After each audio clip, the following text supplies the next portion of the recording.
đã sasar vía này nè vợ đen trên này vợ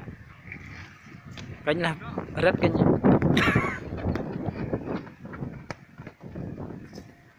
chẳng vào gần này mà mất tiền này anh vẫn đã vào anh sar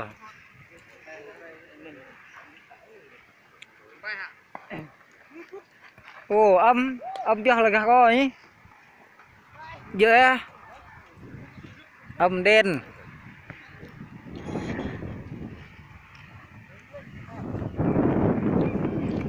ông chưa không bị từ bị lọc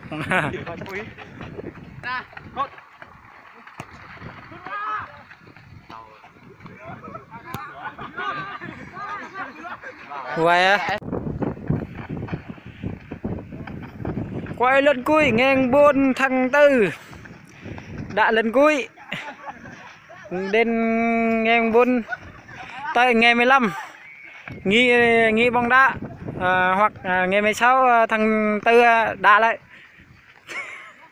giờ hiện tại là sợ Covid-19 á.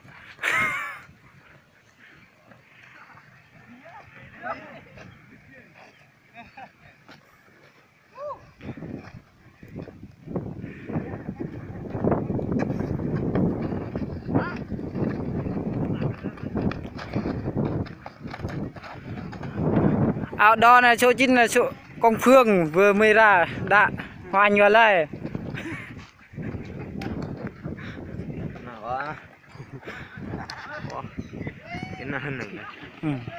cầm bùa môi yang rồi chẳng cầm nhé họ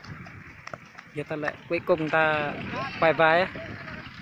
em tới tay đây